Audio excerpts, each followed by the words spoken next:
Cream ಅಂದ್ರೆ ಯಾರಿಗಿಷ್ಟ ಆಗೋಲ್ಲ ಹೇಳಿ. ಚಿಕ್ಕ ಮಕ್ಕಳಿಂದ ಹಿಡಿದು ದೊಡ್ಡವ್ರ ತನಕ ಐಸ್ ಕ್ರೀಮ್ ತಿಂದೇ ತಿಂತಾರೆ. ಐಸ್ ಕ್ರೀಮ್ ತಿಂದ್ಮೇಲೆ ಆ ಸ್ಟಿಕ್ ಬೇಡ ಅಂತ ಹೇಳ್ಬಿಟ್ಟು ಎಸ್ದ್ ಬಿಡ್ತೀವಿ. ಆದ್ರೆ ನಮ್ಮ ಸಿರಿಸಕ್ಕಿ ಒಬ್ರು ತುಂಬಾ ಸಿಂಪಲ್ ಆಗಿ ಐಸ್ ಕ್ರೀಮ್ ಸ್ಟಿಕ್ ಅನ್ನ ಬಳಸಿ ಫ್ಲವರ್ ವಾಸ್ ಮಾಡೋದು ಹೇಗೆ ಅಂತ ನಿಮ್ಗೆಲ್ಲ ತೋರಿಸಲಿದ್ದಾರೆ.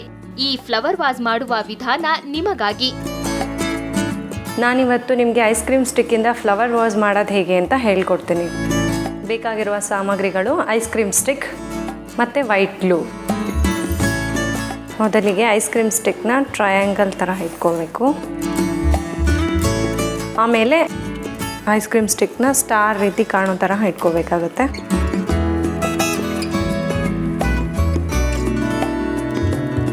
ಗ್ಲೂನ ಹಾಕ್ಕೋಬೇಕು. ಈ ಕಾರ್ನರಲ್ಲಿ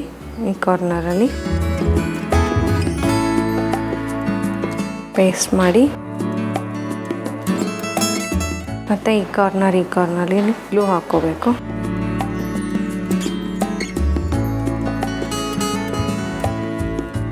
ಈ ಕಾರ್ನರಲ್ಲಿ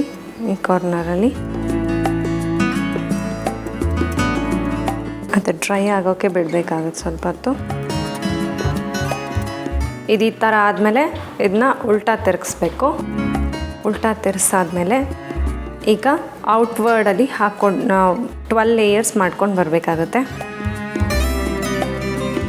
ಒಂದಕ್ಕಿಂತ ಇನ್ನೊಂದು ಚೂರು ಹಿಂದೆ ಹಿಂಭಾಗ ಇಟ್ಕೊಂಡು ಇದೇ ಥರ 12 ಲೇಯರ್ಸ್ ಮಾಡಬೇಕು. ಸುತ್ತ ಸ್ಟಾರಾಗೂ ಮಾಡಬೇಕಾಗುತ್ತೆ.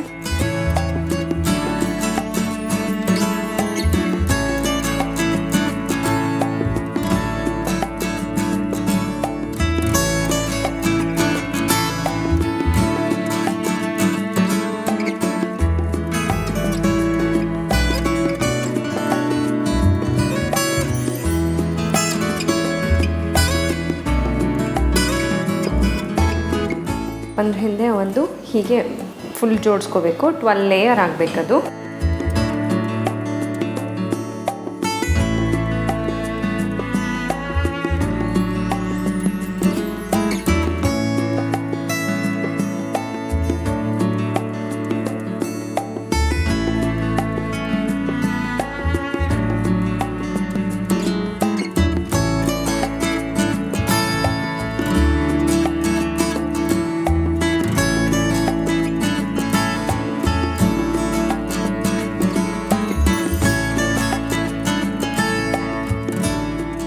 ಇದನ್ನು ಗಿಫ್ಟಾಗಿ ಬೇಕಾದ್ರೂ ಕೊಡ್ಬೋದು ಯಾರಿಗಾರು, ಅಥವಾ ನಿಮ್ಮ ಮನೇಲಿ ಶೋ ಪೀಸಾಗಿ ಕೂಡ ಇಟ್ಕೋಬೋದು. ನೀವೇ ಮಾಡಿದ್ದು ಅಂತ ನಿಮ್ಗೆ ಸಂತೋಷವೂ ಇರುತ್ತೆ, ತುಂಬ ಚೆನ್ನಾಗೂ ಇರುತ್ತೆ, ಜಾಸ್ತಿ ಖರ್ಚು ಇರೋದಿಲ್ಲ. ಇದರಲ್ಲಿ ಇನ್ನೊಂದೇನಪ್ಪ ಅಂದರೆ ಸ್ಟ್ರೈಟ್ ಆಗಿರೋ ಕಡ್ಡಿಗಳನ್ನೇ ತೊಗೊಂಡ್ರೆ ಭಾಳ ಅನುಕೂಲ. ಅದು ನೀಟಾಗಿ ನಿಂತ್ಕೊಳ್ಳುತ್ತೆ. ಸ್ವಲ್ಪ ವಾರೆ ಕೋರೆ ಇರೋದೆಲ್ಲ ತೊಗೋಬಾರ್ದು.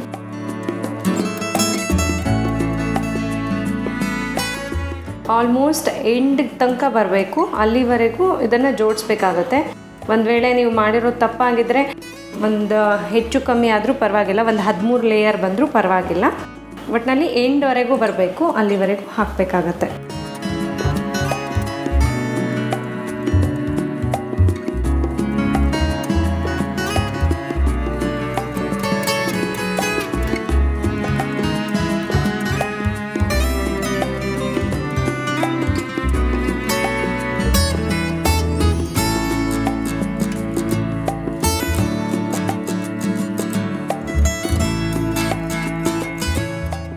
ಲೇಯರ್ ಔಟ್ವರ್ಡ್ ಜೋಡಿಸಾದ್ಮೇಲೆ ಈ ಬೇಸ್ ಈ ರೀತಿ ಕಾಣುತ್ತೆ.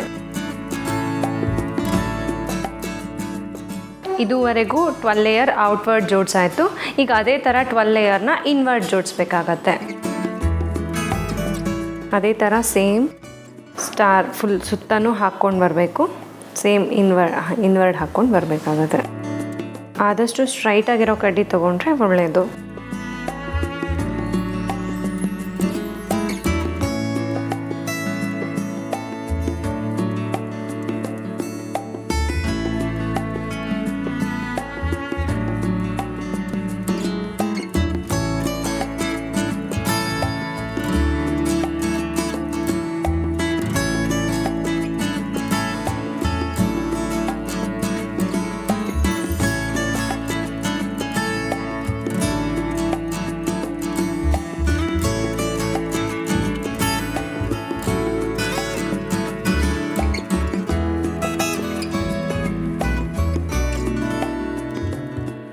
ಈಗ ಔಟ್ವರ್ಡ್ ಹಾಗೆ ಹಾಕಿದ್ವಲ್ಲ ಅದೇ ಥರ ಇನ್ವರ್ಡ್ ಇದು ಈ ಥರ ಶೇಪ್ ಬರಬೇಕು.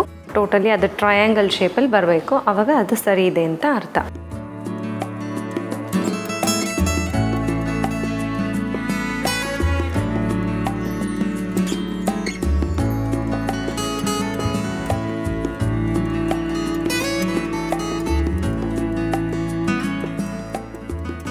ಈಗ ಮತ್ತೆ ನಾನು 6 ಲೇಯರ್ ಇನ್ವರ್ಡ್ ಹಾಕಿದ್ದೀನಿ. ಇದೇ ಥರ ಇನ್ನೂ ಒಂದು 6 ಲೇಯರ್ ಮಾಡಬೇಕು. ಟೋಟಲ್ 12 ಲೇಯರ್ಸ್ ಇನ್ವರ್ಡ್ ಮಾಡಬೇಕಾಗತ್ತೆ. ಆಗ ಮಾಡಿದಾಗ ಕಂಪ್ಲೀಟ್ ನಿಮಗೊಂದು ಟ್ರಯಾಂಗಲ್ ಶೇಪ್ ಹೊರಗಡೆಯಿಂದ ಕಾಣುತ್ತೆ. ಒಂದು ಕಂಪ್ಲೀಟ್ ವಾಸ್ ನಿಮಗೆ ರೆಡಿ ಆಗಿರುತ್ತೆ. ನಾನೀಗ ಮನೆಯಿಂದ ಮಾಡಿ ಒಂದು ವಾಸನ್ನು ತೊಗೊಂಬಂದಿದ್ದೀನಿ.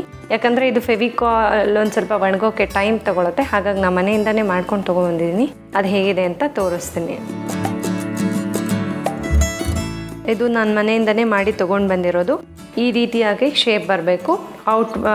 ಔಟ್ವರ್ಡ್ 12 ಲೇಯರ್ಸ್, ಇನ್ವರ್ಡ್ 12 ಲೇಯರ್ಸ್ ಮತ್ತು ಔಟ್ವರ್ಡ್ 6 ಲೇಯರ್ಸ್ ಹಾಕಿದ್ರೆ ಈ ರೀತಿ ಸುಂದರವಾದಂಥ ಒಂದು ಫ್ಲವರ್ ವಾಸ್ ರೆಡಿ ಆಗಿರುತ್ತೆ.